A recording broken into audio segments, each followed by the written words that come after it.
Hai teman-teman semua, sebelumnya perkenalkan nama saya Catherine. Salam sejahtera bagi kita semua, namo buddhaya.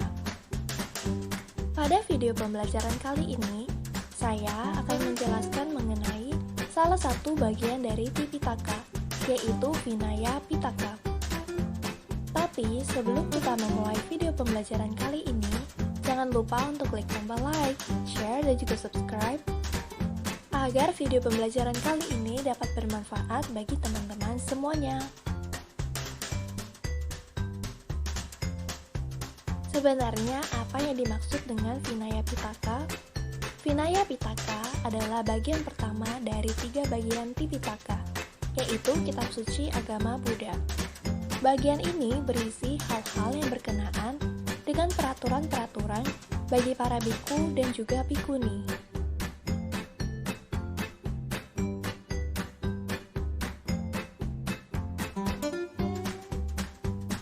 Selama 20 tahun awal pembabaran ajaran, Sang Buddha Gautama tidak menetapkan peraturan untuk para biku dan bikuni. Sehingga pada peraturan selanjutnya, barulah dibuat seiring munculnya kejadian-kejadian yang melatar belakangi. Semua peraturan dan kejadian dideskripsikan secara detail di dalam kumpulan Vinaya Pitaka ini.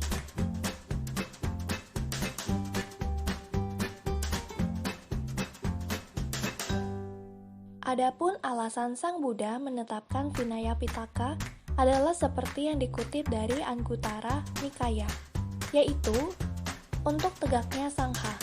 Karena tanpa Vinaya, Sangha tidak akan bertahan lama. Untuk kebahagiaan Sangha, sehingga biku mempunyai sedikit rintangan dan hidup damai. Untuk pengendalian diri orang-orang yang tidak teguh, yang dapat menimbulkan persoalan dalam Sangha. Untuk kebahagiaan biku dan bikuni yang berkelakuan baik. Karena pelaksanaan sila yang murni menyebabkan kebahagiaan sekarang ini. Lalu untuk perlindungan diri dari asaya dalam kehidupan ini. Karena banyak kesukaran dapat dihindarkan dengan tingkah laku moral yang baik. Untuk perlindungan diri dari asaya yang timbul dalam kehidupan yang akan datang. Karena asaya tidak timbul pada orang yang melaksanakan sila dengan baik. Lalu untuk membahagiakan mereka yang belum bahagia. Orang yang belum mengenal Dhamma akan bahagia dengan tingkah laku biku yang baik. Lalu untuk meningkatkan mereka yang berbahagia. Orang yang telah mengenal Dhamma akan bahagia melihat pelaksanaannya. Serta untuk tegaknya Dhamma yang benar. Dhamma akan bertahan lama bila Vinaya dilaksanakan dengan baik oleh para biku. Dan yang terakhir adalah untuk manfaat dari Vinaya. Vinaya dapat memberi manfaat kepada makhluk-makhluk agar mereka dapat terbebas dari duka dan menuju Nibbana.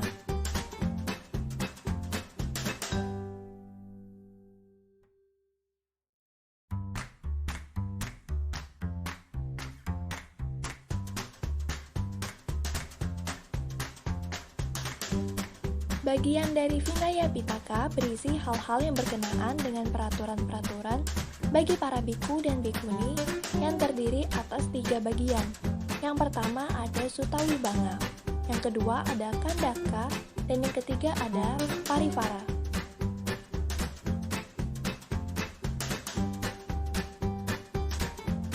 Mari kita bahas mengenai Sutta Vibhanga.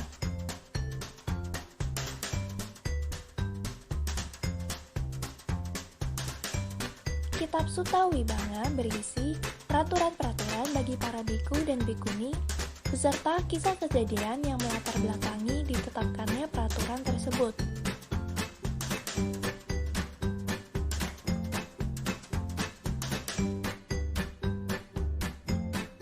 Kitab ini terdiri atas Biku Vibhanga, yaitu berisi 227 peraturan yang dibagi ke dalam 8 kelompok pelanggaran. Kemudian ada juga Bikuni Vibhanga, yaitu berisi 311 peraturan yang serupa bagi para bikuni.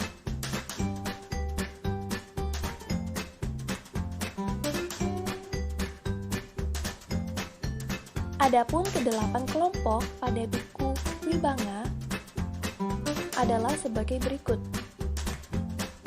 Yang pertama ada 4 parajika.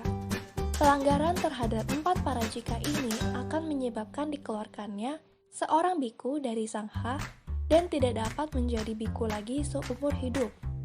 Kondisi ini dideskripsikan dalam Sutta Wibanga ibarat daun yang sudah layu dan jatuh dari ranting pohon.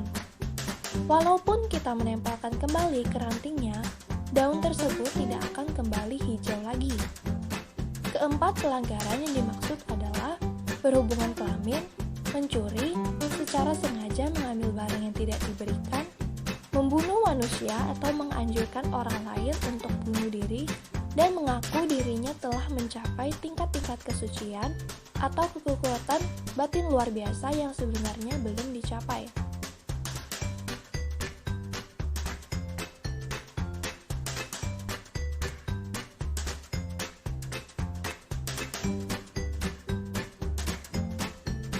Kedua, ada 13 Sanghadisesa.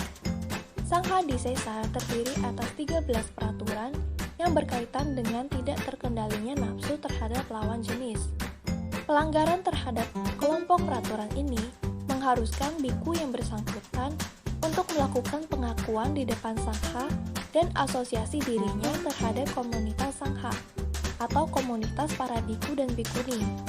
Ditangguhkan selama masa yang sama antara dirinya melakukan pelanggaran hingga pengakuan. Periode tersebut dinamakan periode parivasa. Setelah melalui periode tersebut, biku yang bersangkutan akan menjalani lagi periode manata selama 6 hari. Kemudian diikuti permintaan untuk dimasukkan kembali ke sangha. Permintaan tersebut harus disetujui oleh 20 biku lainnya.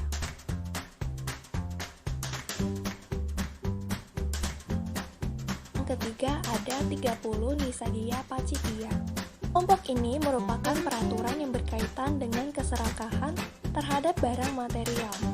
Biku yang melakukan pelanggaran 14 harus melepaskan barang material pelanggaran yang telah diperoleh.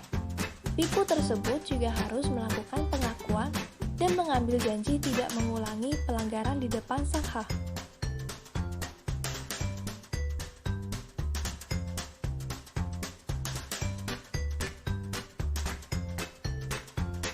Yang keempat ada 2 aniyata. Aniyata berisi peraturan yang sifatnya tidak pasti. Pelanggaran yang dilakukan bisa saja dikategorikan sebagai pelanggaran parajika, sanghadisesa, ataupun pacittiya. Terdapat aturan yang bisa dirujuk untuk menentukan masuk ke kategori apa pelanggaran tersebut.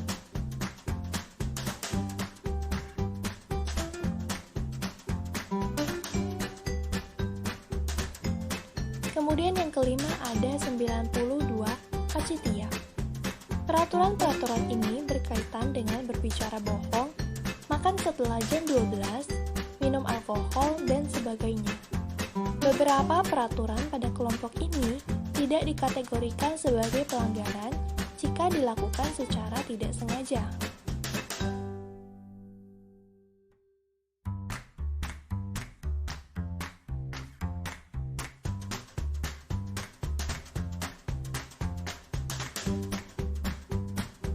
Yang keenam ada 4 Patidesaniya. Patidesaniya merupakan 4 peraturan yang pelanggarannya membutuhkan pengakuan dari pelanggar peraturan ini. Berikut merupakan 4 peraturan Patidesaniya. Yang pertama ada seorang biku dilarang menerima makanan secara langsung dengan tangannya sendiri dari seorang bikuni yang tidak mempunyai hubungan keluarga dengannya dan kemudian memakannya. Yang kedua, ada seorang biku yang menetap di wilayah atau hutan terpencil yang berbahaya dan dalam kondisi tidak sakit, harus memberitahukan bahaya tersebut kepada umat awam yang hendak mengunjungi atau memberikan makanan kepada biku. Lalu yang ketiga, ada seorang biku harus menghentikan tindakan seorang bikuni yang memerintahkan pemindahan makanan dari suatu tempat ke tempat lain saat biku sedang bersantap di suatu tempat atas undangan umat awam. Serta seorang biku yang tidak sakit dilarang menerima dan menyantap makanan tanpa diundang dari suatu keluarga yang dianggap oleh sangha sebagai seka atau telah mencapai tingkat kesucian tertentu atau arya tapi masih dalam latihan.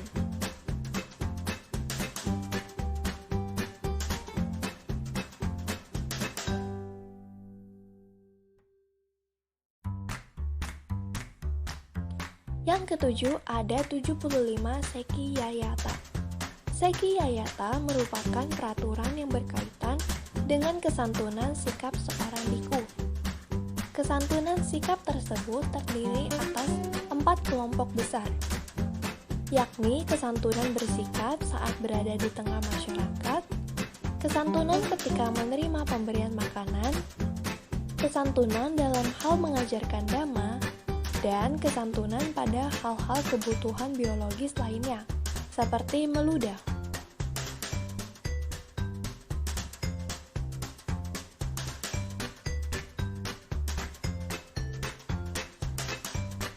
Yang kedelapan, ada 7 Adhikarana Samata.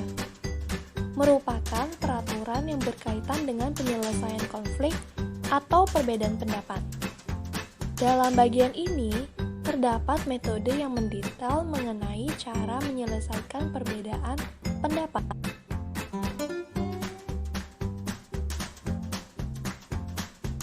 Bagian Vinaya yang kedua adalah Kandaka.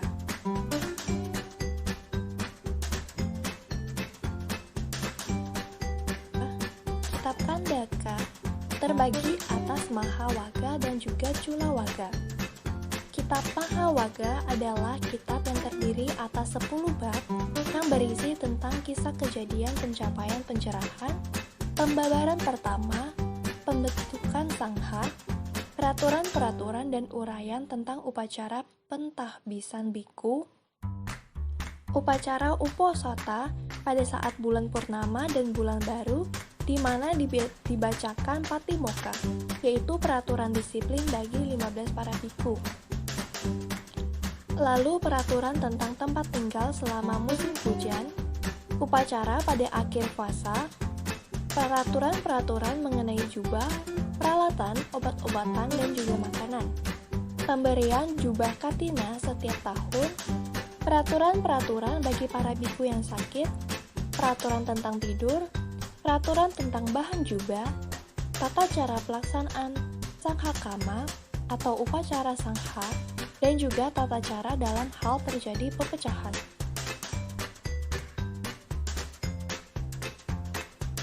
Yang kedua adalah Kitab Culawaga. Kitab ini berisi peraturan-peraturan untuk menangani pelanggaran-pelanggaran. Tata cara penerimaan kembali seorang biku ke dalam sangha setelah melakukan pembersihan atas pelanggarannya. Tata cara untuk menangani masalah-masalah yang timbul, berbagai peraturan yang mengatur cara mandi, pengenaan jubah, menggunakan tempat tinggal, peralatan, tempat bermalam, dan sebagainya. Mengenai perpecahan kelompok-kelompok biku, kewajiban-kewajiban guru, dan juga calon biku, serta pentahbisan dan bimbingan bagi bikuni, kisah mengenai pesamuan agung pertama di Rajagaha, dan kisah mengenai pesamuan agung kedua di Vesali. Dan bagian terakhir mengenai Vinaya adalah Paripara.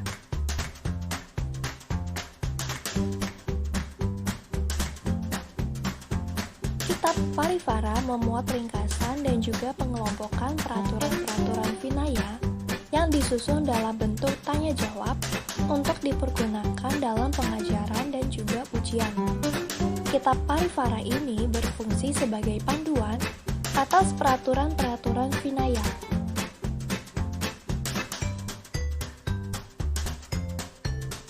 Terakhir, Vinaya merupakan pusaka kemoralan biku dan bikuni sebagai bentuk penjaga dhamma. Oleh sebab itu, hendaknya sebagai garawasa dan juga pabasuta dapat bersama-sama membenahi perbuatan kita agar dhamma tetap ada. Demikian video pembelajaran kali ini mengenai Vinaya Pitaka. Semoga video ini dapat bermanfaat bagi teman-teman semuanya, dan mohon maaf apabila terdapat penyampaian kata yang salah.